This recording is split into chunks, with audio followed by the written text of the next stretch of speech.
Hello again, everyone, and welcome to another edition of Arkansans Ask. I'm Lance Turner.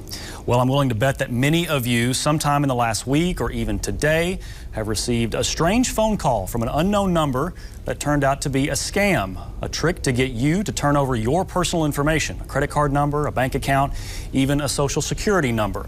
It's one of the many scams Arkansans face every day.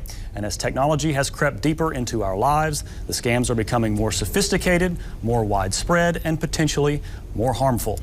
Tonight, we're joined by 4 experts who will guide us through the world of scams, consumer fraud, and identity theft. We'll talk about the various threats that we faced and, importantly, what you can do to protect yourself from them. Joining us tonight are Arkansas Attorney General Leslie Rutledge, Mike Rohrer, the Vice President of Business Development for the Better Business Bureau of Arkansas, Warren Searls, the lead fraud volunteer for AARP Arkansas, and Barry Jackson, the Senior Vice President and Chief Operating Officer of the Arkansas Bankers Association. With the help of our volunteers here in the studio, these experts and decision makers will be taking your questions about consumer fraud, what shapes it can take, what to do if you're a victim of it, and how to avoid it.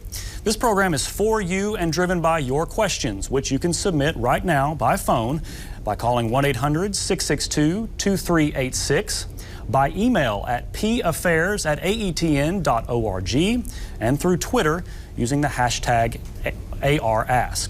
To everyone on the panel, thanks for joining us tonight to talk about this topic. And this topic, and in my interviews with you before all this, has proven to be a talker.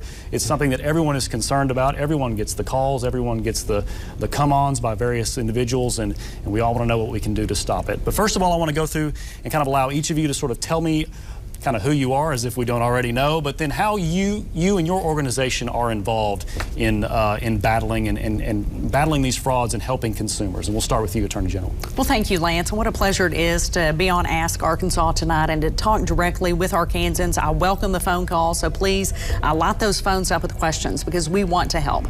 The Attorney General's office, we take in over 9,000 complaints every single year from Arkansans about bad businesses. I will say these phone calls that we're talking about tonight are one of the #1 complaints that we receive. We put out consumer alerts about it. Each of us will be talking tonight about how these are scams, how we can protect Arkansans and work together. But I really want Arkansans to know that we're here to help. Contact us, call in tonight, go to the arkansasag.gov website and to get some consumer tips, but really let us know how we can help. We want to do the fighting for you. Again, it's a pleasure to be here tonight, and I look forward to the questions. Great. Thanks a lot. Mike? Thank you, and thank you for having us on the show. The Better Business Bureau has an educational background to the frauds and scams. A lot of people think we just take complaints, but we do a lot more than that. That's about 10% of what we do. Our vision is to have a marketplace where buyers and sellers can trust each other, and our mission is to be the leader in advancing that marketplace trust. And we do that by celebrating the role models, helping to create a community of trustworthy businesses, and celebrate the role models, and of course we do denounce substandard behavior, and we work with the Attorney General's office doing that. So we have a lot of things at bbb.org/Arkansas or bbb.org and your zip code. Just go ahead and key that in and you come right to our site, and we'll talk a little bit about the programs we have coming up. Great. Warren? Well, our big thrust with AARP is to try to prevent people, try to educate them so they don't get caught in a scam.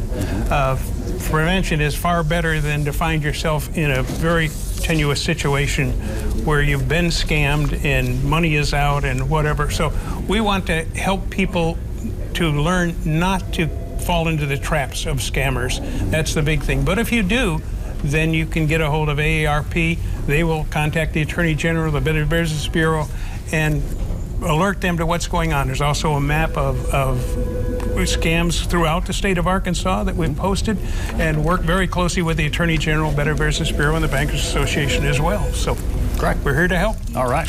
Barry? Well, Lance, thank you very much for having us here. Appreciate it. Appreciate the opportunity.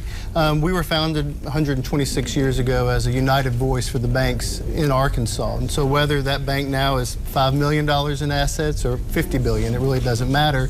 We work with each of them individually.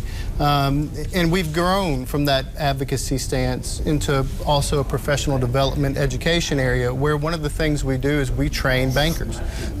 We train bankers anywhere from a teller to a branch manager to a CEO, a bank owner, on a variety of different things, but one of those is, how to protect yourself, how to help your customers protect themselves.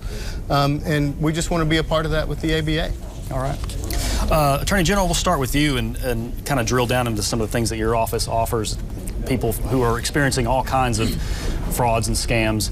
But first, kind of what's the hot thing this summer? What's the thing that you're getting the most complaints about right now? Well, every year, the #1 complaint that we get have to do with automobiles, automobile purchases. Right. That being said, when it comes to phone calls, the IRS phone calls that individuals get are the #1 complaint.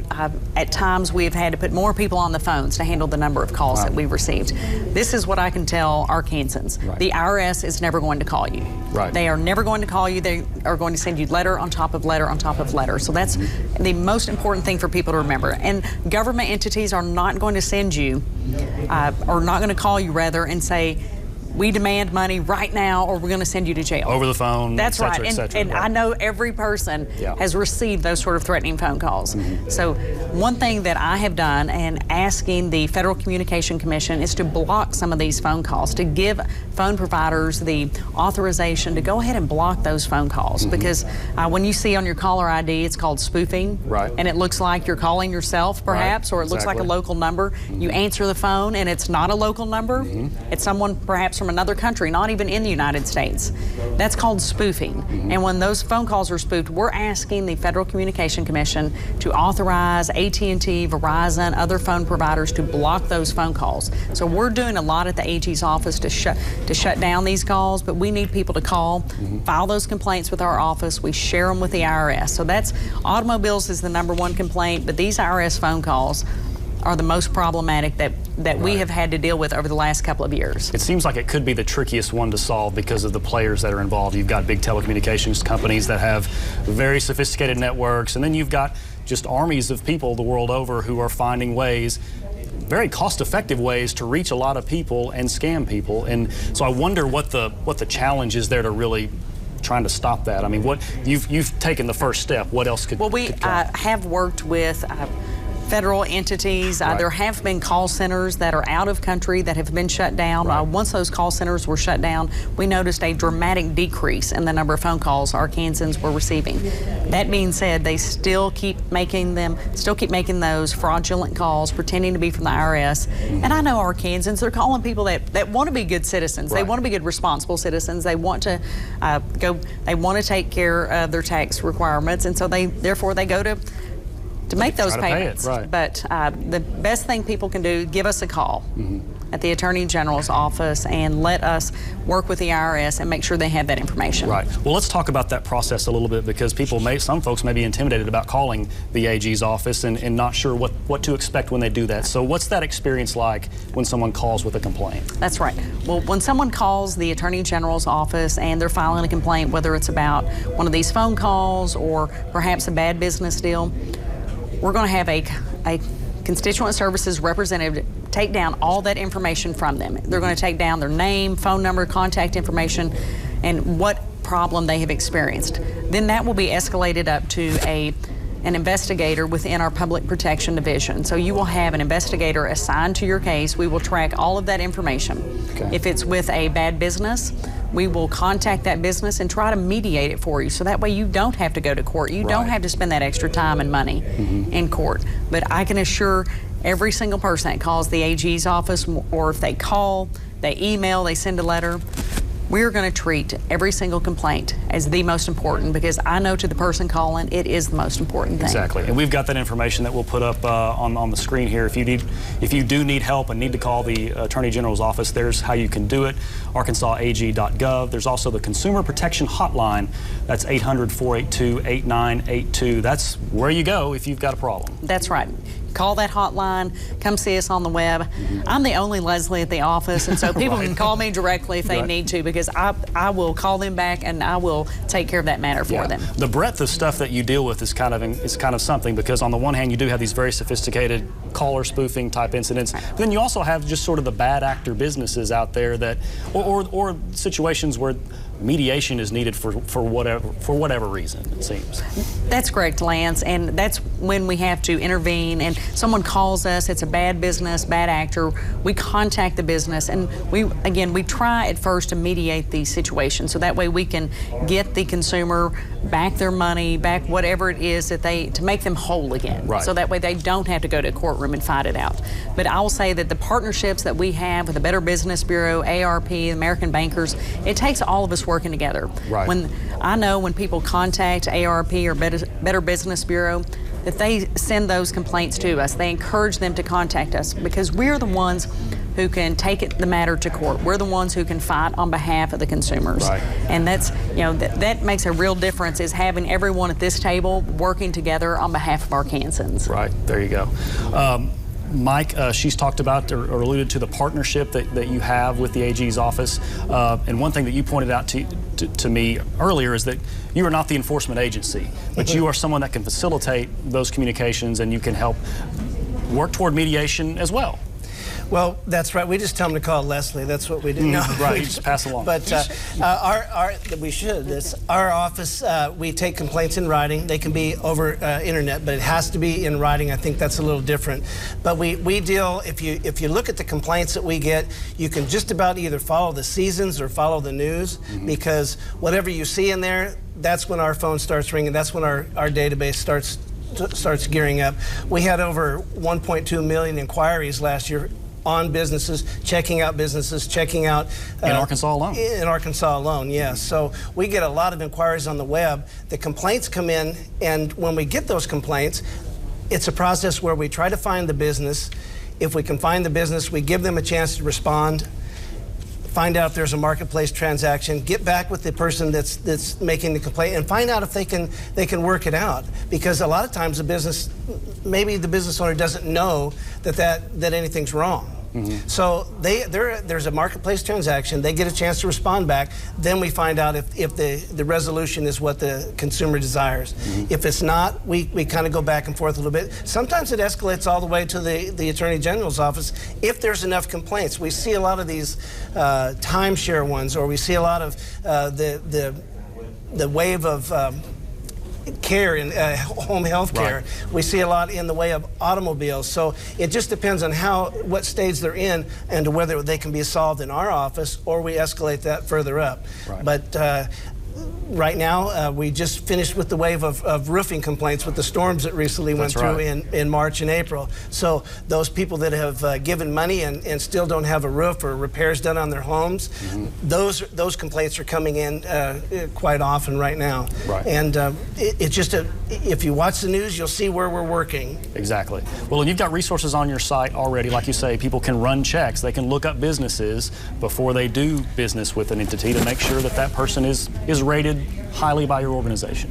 Well, we do. We report on accredited and non-accredited businesses, and that's what we do. The rating system has nothing to do with being accredited. The accreditation, just as that business has agreed to our standards of trust and just a little step above what they normally would do. Right. But going out to the website, you can either look by phone number, by business name, by the contractor's name, or by the business owner's name, and you can locate those people, locate those businesses. If we don't have that and you can't find them on the website, we have a way for you to actually key that information in. It comes into the office, and we will research that and try to get a business review out there on that business, so that information for the next person is out there to have. Fantastic. We've got a question here from Crawford, I guess Van Buren. I'm not quite sure exactly where this is from, but on the amount of phone calls, this is a person who is on the Do Not Call registry but still getting phone calls. How can you stop them? Is it possible to stop them, given the technology that many of these people are employing? Well, and I'll be happy to talk about that, Lance. And yes, I encourage people to go ahead and sign up for the Do Not Call registry, that it is effective with legitimate businesses. Legitimate businesses are required to go through the Do Not Call registry every 30 days and to take someone off their call list who's on the registry. Okay. Unfortunately, many of the calls that we're talking about tonight, these are made by criminals and con artists, and so they don't follow the law. Right. And that is why it's important that we're asking the FCC to give the authority to the AT&T, Verizon, other phone providers to block those unwanted phone calls. When they see that your caller ID is being spoofed, that is a telltale sign that it's a con artist or a criminal. Right. And so we're wanting the phone providers, the consumers, to have more protections and to be able to have more say-so into who's calling them. Right. Again, the do not call list, it works for legitimate businesses, but criminals are criminals and they're going to not adhere to the law, That's right. Unfortunately. Right. This is another call from Pope County. I think we've answered this, but we should be very clear. This woman or this person's daughter got a text about owing the IRS. The IRS is not going to text you. That's the great. answer. The IRS is not going to text you. They're not going to call you. They're not going to email you. The IRS is going to send you a letter. And so there's all sorts of, it's phishing when you're emailing, it's smishing, it's spoofing. There's all this new technology or new phrases that we are in our vocabulary now because of what con artists and criminals are trying to do. But the IRS, I can assure you, is not going to text you. Right. They are not going to call you, and they are not going to send you an email. Absolutely. And we've got your contact information again if you do need to contact the Attorney General's office, arkansasag.gov, and then there's the number for the Consumer Protection Hotline. You can report this very thing, and they'll get to work on trying to find a way to shut it down. Here's another question from White County. Is there a reason for concern when you're dealing with people who sell things online? I think, Warren, there's probably a lot to say about buying things off of Craigslist or opportunities to purchase or sell things on Craigslist, some common sense things you can do to guard yourself when you're conducting this kind of business online. Well, absolutely. There are obviously a number of good deals available online, but you have to be very careful. You have to be a wise consumer. Depending on what you're buying, particularly automobiles, check to see if it's legitimate. And one of the big things is be very careful where you meet somebody for that kind of transaction. Don't carry a lot of money with you. Try to meet them at a very public place where you're secure. But also check and see, look for other listings by that same individual, if it's Craigslist or whatever. And try to use, if you're doing business with Amazon or somebody like that, PayPal is very good. Your credit card is good because they'll give you the opportunity to reverse that sale to register a complaint. Right. And of course, you can also talk to the Better Business Bureau and say, look, this person sells a lot of stuff on the internet through Craigslist or whatever, and be wary. And they can check it out and see just who this is. But it's really buyer beware when you're doing that kind of transaction.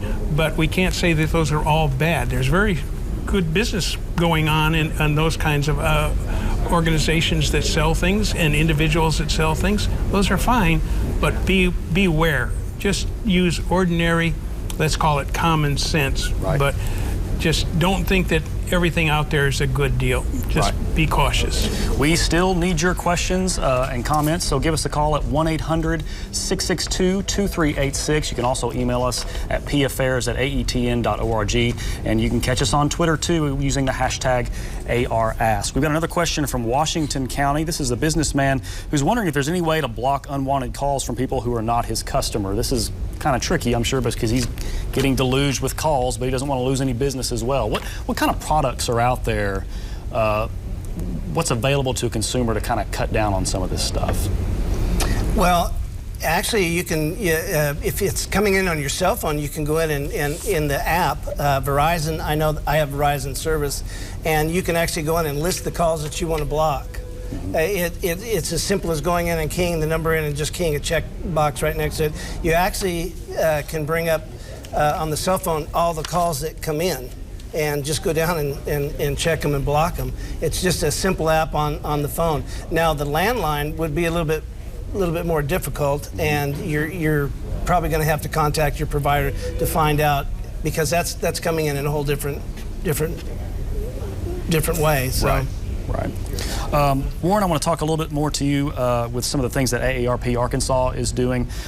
You've got some programs. Fraud Watch is among the initiatives that your organization has to sort of help people, give them a heads up on kind of what's going on out there. Can you tell us a little bit about that? Well, Fraud Watch Network people can sign up for that. It's you don't have to be an AARP member to get that. That will send you out alerts as to what's working at the time. The Attorney General mentioned IRS, which those calls, those become very heavy when taxes are due and so on, but they're there all the time, really. And then they take advantage of the seasons. For romance frauds. Right. If you name it, they can figure out a way to try to trap you. And you have to be very careful with that. So we try to alert people if they sign up for Fraud Watch Network as to what's working right now. There's one thing that is very important, I think, at this point, is to mention the millions and millions of text messages that are going out. And it's an interesting thing that people answer their text messages within seconds without thinking. It's a text message. Right. And once you do that, you're just wide open, because now they've got your number, they know what's going on, and they trap you. So you have to be very careful. People answer those text messages much faster than they answer email. And that's where the danger is, of just responding without thinking. And we try to alert people to that kind of situation where, take a look when you get a text message, and if you don't know where it's coming from or what it's dealing with, then just ignore it. You know, don't answer. And that's one of the things with phone calls as well that we try to alert people to. If you don't know who it is, don't answer. If it's important, if you have an answering machine, or they'll leave a message, and you can get back to them. But don't just pick up the phone and even if there's no one there, they now know that there's a live body at that number, and then, you know, computers will dial you. And then they'll come back again another time knowing that this is a good number, let's see if we can hit it. So we try to just keep people alert and aware of those things on an individual basis. And that's what people need to do, is just to be aware. Yeah. Barry, with the Arkansas Bankers Association, banks and financial institutions have a keen interest, I think, on a lot of fronts in trying to battle and protect consumers against fraud. A lot of times because those financial institutions end up footing the bill for a lot of these frauds. So can you sort of take me through kind of what the approach has been by the ABA and financial institutions in general in combating fraud and protecting consumers? Sure. You know, banks, they have a lot of different ways to help combat fraud, help combat would-be fraudsters from taking money from good people. There's a lot of different things, a lot of technology they can use, whether it's getting a text in the morning with your balance. You can look, and online banking is an easy way to jump on there every day. Just take a look, see your transactions. If your balance is too low or too high, that can mean that there's a number of different things happening with your account, that somebody has gotten into it. Something else is that we always say, and banks always say, that don't give out personal information unless you're the one who instigated that call or that email or that text. There's a lot of times people, as you just said, just fire off a text right back. Hey, I need your social for this. Sure, and they fire it off, or your account number. It's just to be mindful. We like to say that be aware of where you are at all times, whether it's online, whether it's in person. Just be aware of your surroundings. Right. And there's a lot of technology, I would assume, that banks and financial institutions are employing as well. Sure. So what kind of things are we seeing in that space that they're doing to sort of police against scammers? Sure. There's banks. I'm sure that many of you have probably gotten a text or a phone call when you've been out of town. You've swiped your debit card or your credit card, and your bank either texted you or called and said, "Hey, we have this charge. Is this you?" There's a lot of sophisticated technology behind the scenes that's running. Sophisticated algorithms figuring out, you know, what you do, how you use your account, and then it's a matter of alerting the customer to make sure that that's them. You were right, banks do have a very vested interest in making sure that they protect the customers, protect their account, but also protect their privacy and how they use their account.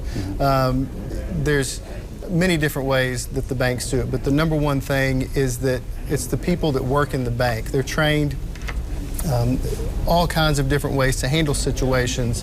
So if you ever have a question about something, if there's if you even have a suspicion that your account may have been compromised or that a charge isn't right, contact your bank immediately. They know exactly what to do, exactly what steps to take, exactly how to resolve the situation. We've talked a lot about how technology is sort of enabling a lot of these things. I wonder, though, if you could talk a little bit about the technology that's used to combat this stuff. So we've got a whole new generation now of ways to pay without using cash. So you can use your phone, those types of devices. Are those more secure, less secure? Do you have to sort of be careful about the specific technology you're using? What guidance do you have for those? Sure. If you're using something by a well-trusted source, like Apple Pay, for example, that is a very sophisticated back-end system where they are taking a debit card or a credit card and creating a whole new number and to push the transaction through. So that your number is not out in the open and being exchanged. It's actually a masked number. It's not your debit card number. It's not your expiration date. In Apple Pay and Samsung Pay, they all do it that way, where they're protecting their customers' privacy. Right. Along with that, it really just goes back to know who you're dealing with. Know, if you're shopping online, make sure that whatever type of browser you're using, it should have a padlock or a key up there in the corner of the browser. And make sure that it's a trusted site that you either shopped with before or is very reputable in that space.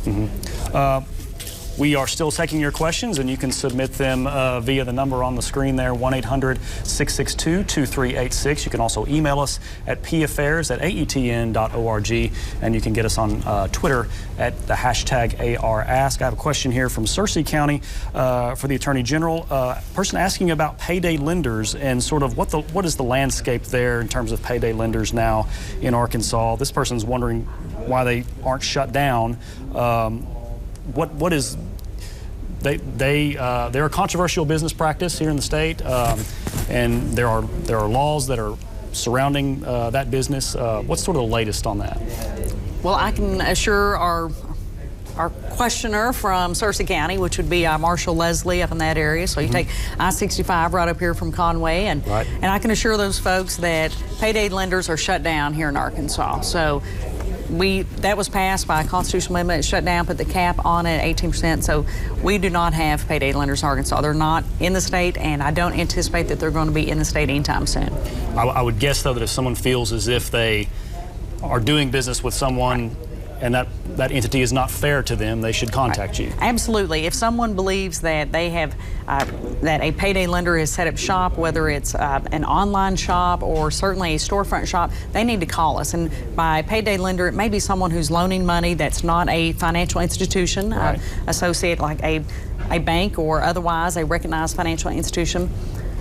But if they are accepting money and or giving you money and charging you an exorbitant rate of interest on that, then contact us and let us know. That we will certainly look into it, and if they are in fact a payday lender, we will work overtime to make sure they're shut down. That is such a good point. That our complaints were going off the hook on those, and we're very thankful to the Attorney General's office for putting an end to that. And the interest rates they were charging were just exorbitant, up to 1,000, 2,000%, and we were just very thankful that the Attorney General shut that down. Right, and you can contact the Attorney General. We've got a card here that'll come up in a minute. I believe it's arkansasag.gov. There's a number as well that will get you right in touch. There it is, 800-482-8982. If you've got those concerns, please go ahead and give them a call. I wonder, Mike, what kind of the hot scam is right now that you're seeing this time of year? Well, right now, again, we're in the roofing part, home repair scams. It's the season for people to get out and either it's landscaping, it's an addition to the house, it's a new roof, it's something to do with building on the house. It's the weather. The weather's good. It's getting hot now. People are wanting to get that done. We see a lot of that coming before Thanksgiving. So everybody wants to get ready for the relatives to come. So this is the time where everybody's preparing inside and outside. So we get a just an incredible amount for home repair, those type of contractors, handyman, landscaping. All of that's flowing in right now, so it's kind of a big.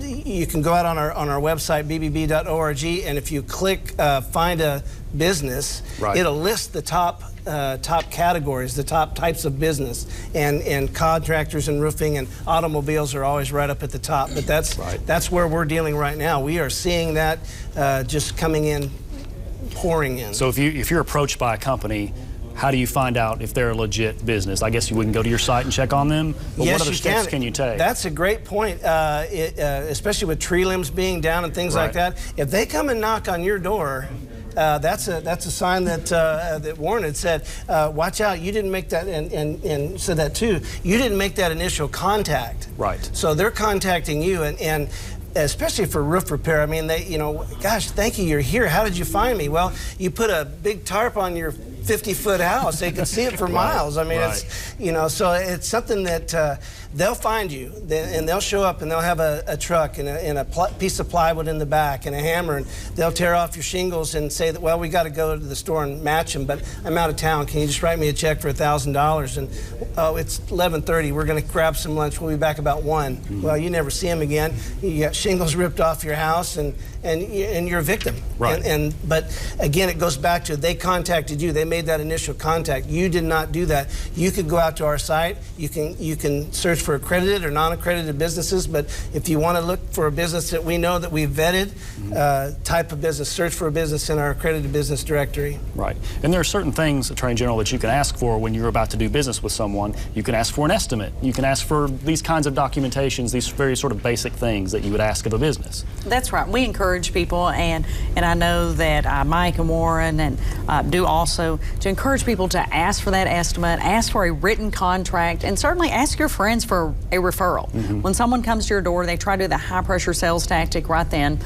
First of all, you have 3 days to back out of that. Right. Unfortunately, what Mike was just talking about, those people are gone. They're nowhere to be found in 3 days, much less to cancel the contract. So you have the right as a consumer, as a customer, to say, I want a written estimate. I want a written contract. And there's some people, oh, well, we got to do it right now. The rain's coming. We're talking about this roofing deal. That they're going to be pushing and pressuring, but just exercise a little bit of that common sense, like Warren was talking about, and say to yourself, you know what? It's better to wait and to get it done right. And to get a recommendation from a friend, to get a recommendation and to see online through the Better Business Bureau, through others, whether or not they're a registered business in Arkansas, to go ahead and get that recommendation. Right. Caller from Faulkner County wants to know, how do you know if someone who says they are from the government is really from the government? Are there ways you can check on that? Well, the government's not going to call you. Right. So we're just going to start with that. Exactly. The government loves to send letters. Sure. They love to send paper, love to send letters, but particularly, and if they do say they're from the government, ask, what entity? Oh, I'm from the Faulkner County Sheriff's Office, for example. Well, then you say, great, I'll call you back. And then you pull the information and look up the Faulkner County Sheriff's Office telephone number online, or you can call the non-emergency number and say, what is your telephone number? It will not come up the same. They'll give you an out-of-state number perhaps, or if you start asking questions, if it sounds funny, it is. Probably is, right. But I cannot say enough. The government's never going to call you and demand that you make a payment over the phone. They are never going to call and threaten to send you to jail. The government is never going to ask you to pay for something with iTunes cards. Right. That's something we talked about before, but so many people don't even know what iTunes cards are. Your kids and grandkids know what they are. Sure.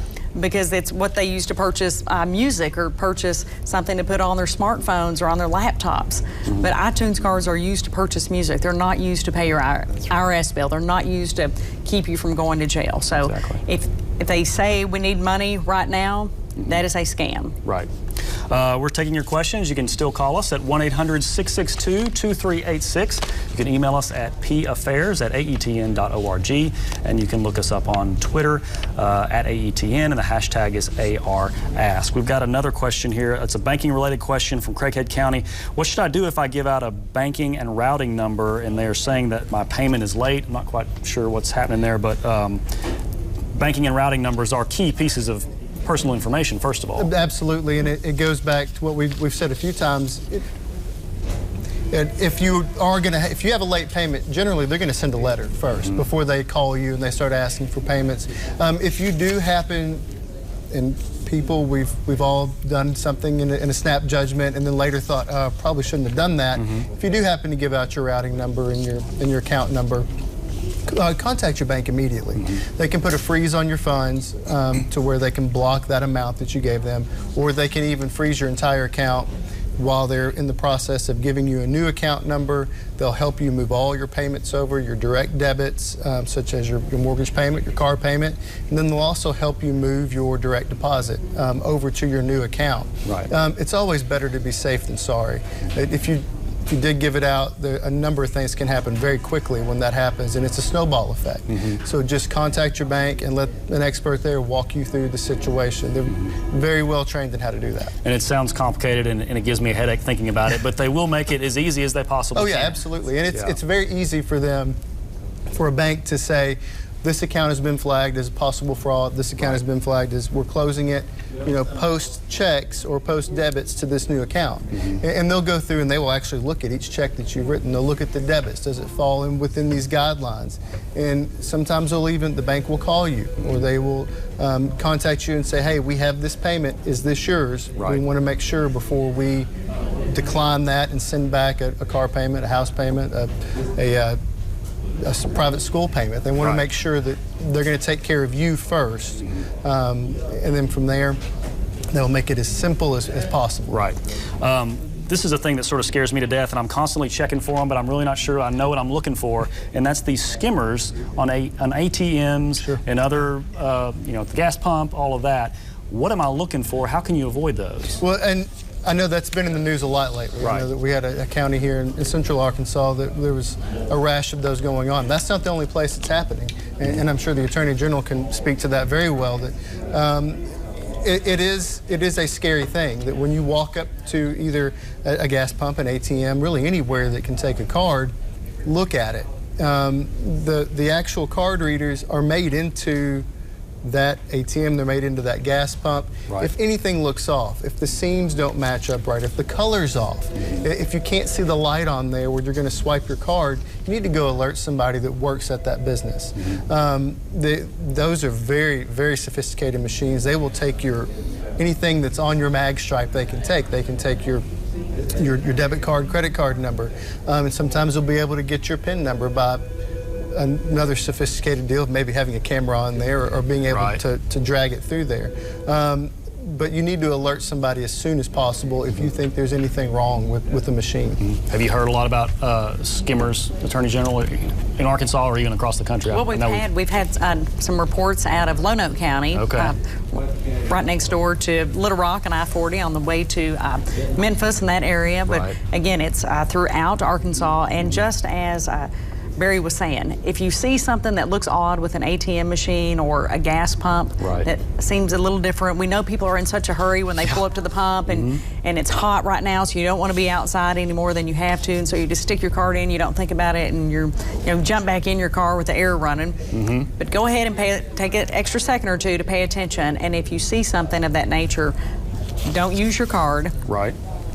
And contact our office or contact local authorities to make sure they have the opportunity to go out there and look at those gas pumps. But yes, we have seen gas pumps, ATM machines.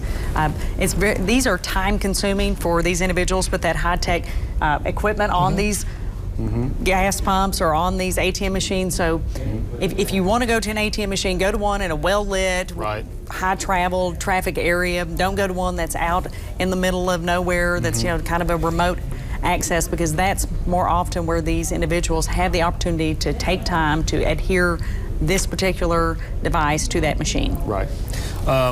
Here's a kind of a specific scam that we've sort of talked about off camera. This is a question from Faulkner County. What do you do when the caller says they are your family member, Warren, and they are in jail or they are hurt and they need money to get out of jail? This is a common scam that we're seeing not only in phones now, but also I believe in text messages. What is this scam and what do you do? Well, I just went through that not so long ago. I received a call from my grandson, supposedly. And my response was, as soon as I figured out that they had picked up information off of Facebook, I said, I'll call you right back.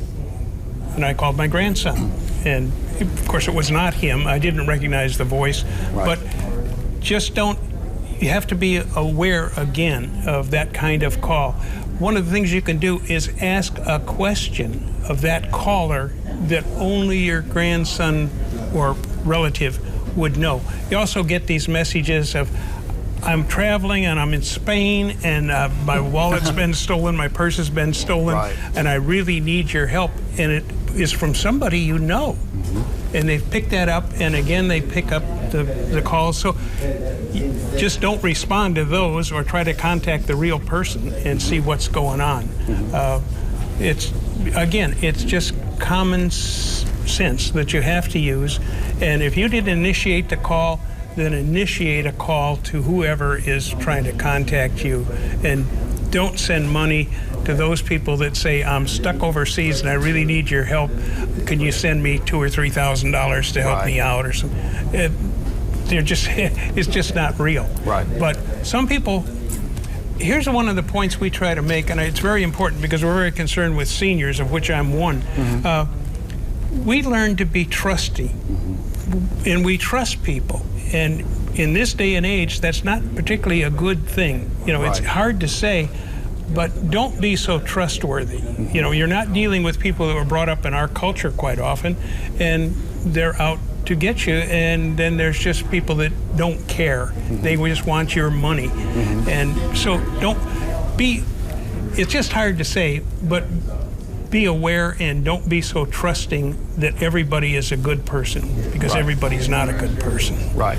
And then one of the things that I think you and I talked about a little bit is that I think some seniors are hesitant to report something because, number one, they're embarrassed, and they also fear perhaps losing an independence because of what has happened. But nevertheless, they should still let everyone know what happened. That's right. And this is something Barry said earlier. We have all made mistakes. Right. Every single one of us have made mistakes and fallen for, perhaps we bought something, we had buyer's remorse, or we think, man, that was probably not the best deal. And so there's no shame if you have made a mistake like this. The best thing that you can do is to ensure that it doesn't happen again, because if you believe that you have fallen for one of these scams that we've been talking about tonight, go ahead and call my office, let us know, talk to a family member, because to ensure that those individuals that you gave money to thinking it was a grandson in jail in Atlanta or in Canada, because I know grandmas want to take care of the grandbabies.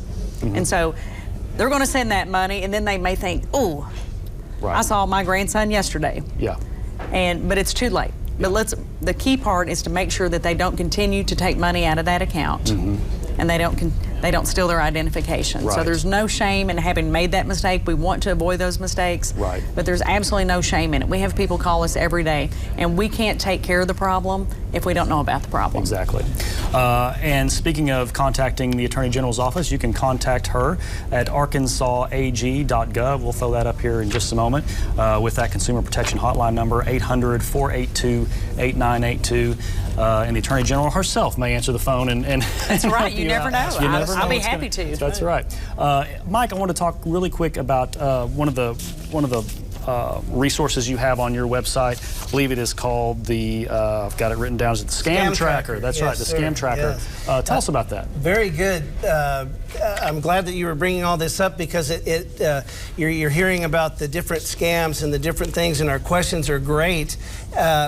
One of the things that you don't know is where they're coming from, and that's what we've all alluded to, is that we don't know where these are coming from. But with Scam Tracker, it will identify where the scams are being perpetrated. So you can go out to bbb.org, key in your zip code, brings up the Arkansas page, or bbb.org/Arkansas, and under Consumer Help, you'll see Scam Tracker. It'll bring it up. There's a graphic right there. It'll look like a map, but you can key in keywords like grandparents, and you can find the grandparents scams that have been perpetrated around. it will allow you to key in information, your name, as much as you want or as little as you want, basically. But it will let people know where those are being perpetrated, and then you can go out and look. Well, is somebody calling me trying to run a grandparent scan, or I'm in a foreign country and I need money? You can look that up and see. Well, wait a minute, they're hitting my area, and you can either key in your information or not. Some people have put out there that they have been taken, and they put a dollar figure out there, which I'm sure your Attorney General's office sees a lot. Amazing amount of money that is lost because of that, and that is true, that people are embarrassed to say that they were taken by a scam, and whether it be $100 or several $1,000s, you can key as much or as little information as you want, but Scam Tracker, again, will identify where those scams are going all around the country. You can see anywhere you want. Well, and you can feel good about knowing that I'm not the only one getting these calls. Exactly. This is a thing that's happening. It's happening, and it's a way to identify, yes. Barry, I wanted to ask you a little bit for some clarification. This caller from Washington County wants to know kind of a little more detail on how banks will contact you if there is fraudulent activities.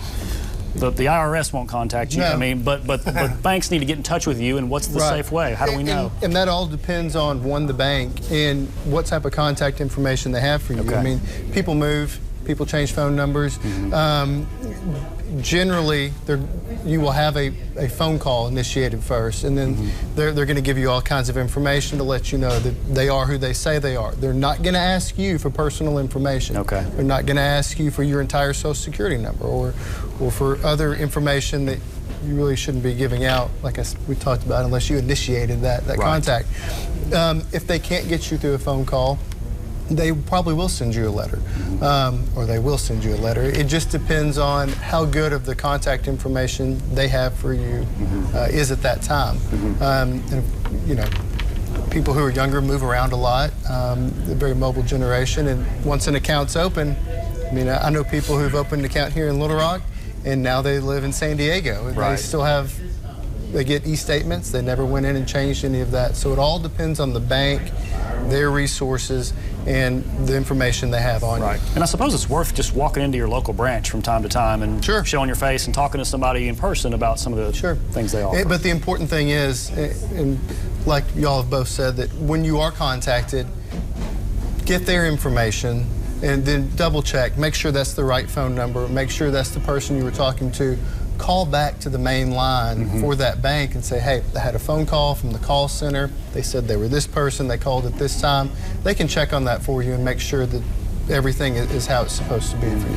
I think that's a real good point that Barry made about people being mobile. I don't mean to jump in, but they could have a phone number. We see that people that come in our office, the phone numbers are not Arkansas area codes, but they live here, or they're mobile. They just move around. You keep that same number, and that's a great point. That be sure that you know what phone you're answering. I think that's an excellent point. I have a question from Pulaski County about kind of what the latest scams are regarding in-home care, and we have an aging population, and that's a thing that's a booming industry all over the country. You know, what are the risks there, Warren, in terms of in-home care? Have you heard of scams involving that lately, or is anyone? Well, here again, I think it can be like the contractors, where instead of a roof, what they do is offer you in-home care.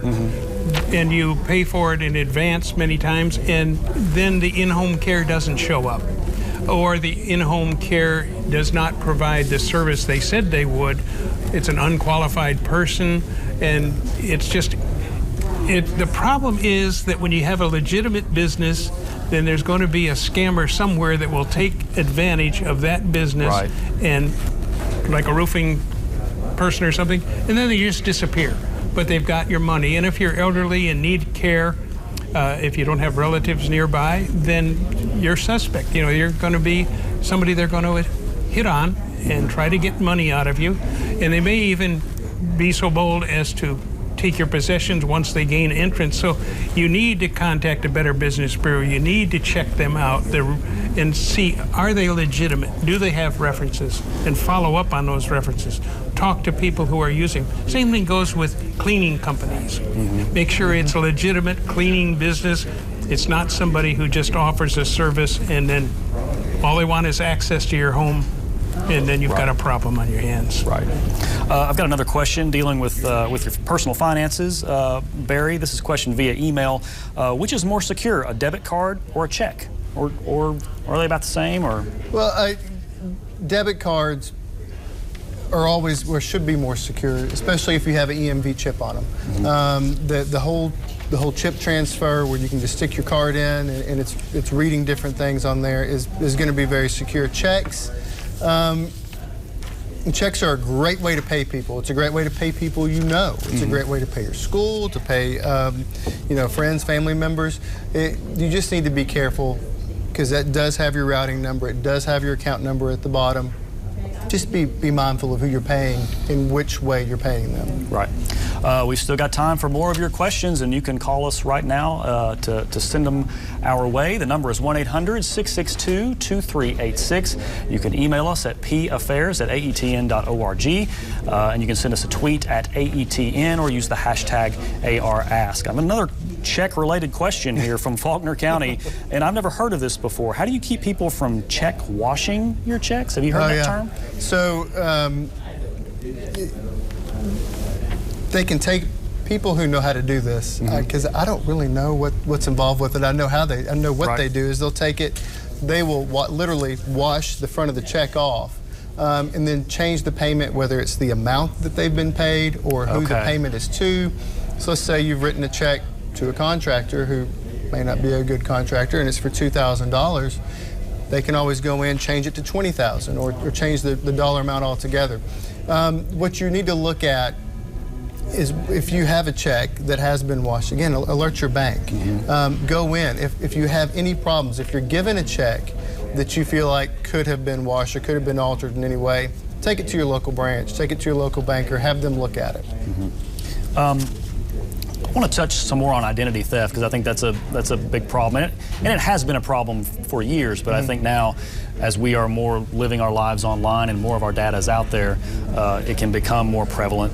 Have you seen an uptick in the last few years in identity theft cases, and where do you start, and what can you do to help someone get their identity back, if that's even a thing? Or what's been your experience with identity theft? Right, we have definitely seen an increase, not just in Arkansas, but nationwide, with identity theft. It's one of the things that we talk about with my colleagues across the country, because more and more people, the reason why they want all of this personal financial information that we've been talking about tonight, Lance, is because they don't just want to steal your money. They won't steal your money first and foremost, but they also want to steal your identity, so that way they can go open up credit cards under your name, they can take out loans under your name, they can essentially ruin your credit to where, and you won't even know it until you go to purchase something. I want to follow up just 30 seconds back on what we're talking about, debit cards versus checks. When you travel, I think it's a great practice to use a credit card, in particular when you travel, whether it's out of state or if you're going to a restaurant somewhere.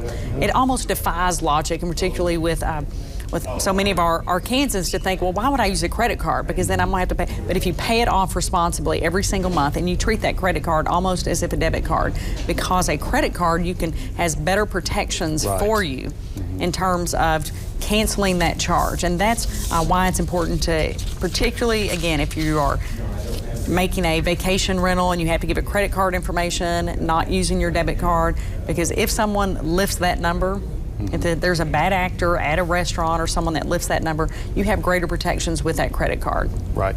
And you have talked a little bit about how you should behave online in terms of Facebook postings. What are some of your top tips for behaving on social media to mitigate your risks of getting your identity stolen or something bad happen? Well, let's just behave online. So we'll start with that, and let's be nice and behave online. But I think, in terms of protecting yourself, one of the things that came up earlier, and Warren touched on it, was they see on Facebook, they're able to determine whether or not you're a grandparent, and they can see these things. Go in, adjust your privacy settings. If you don't know how to adjust your privacy settings, ask a child or a grandchild.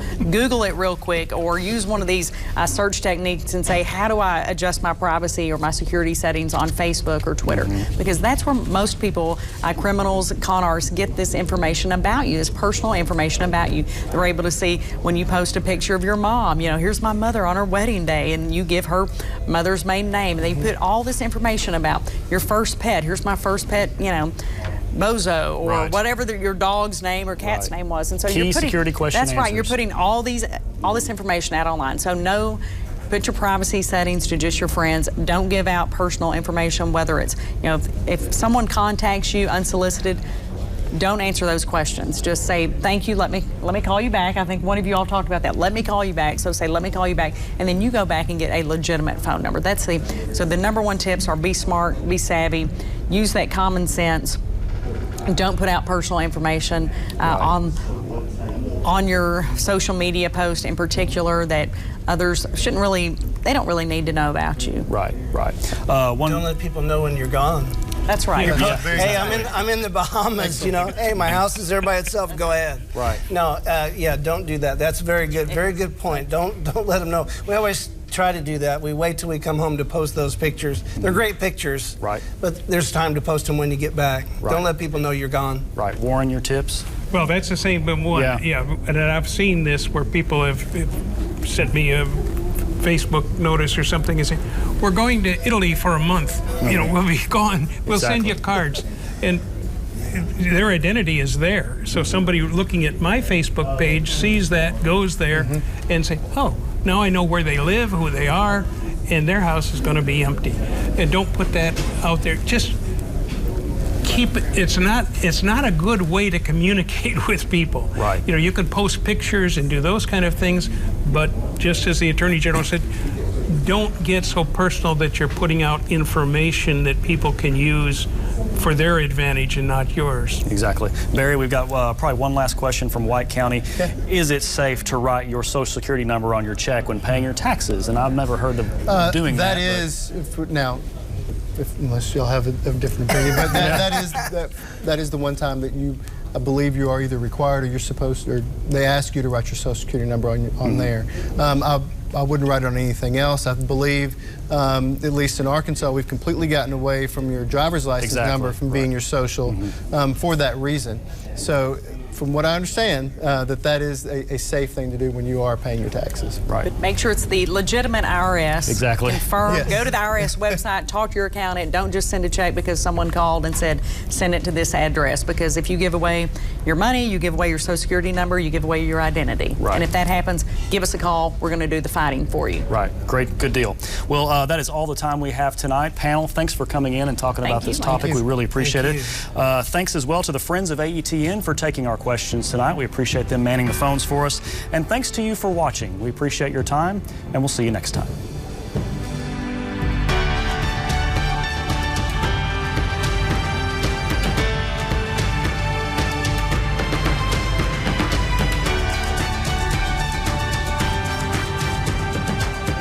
Dealing with patients requires kindness.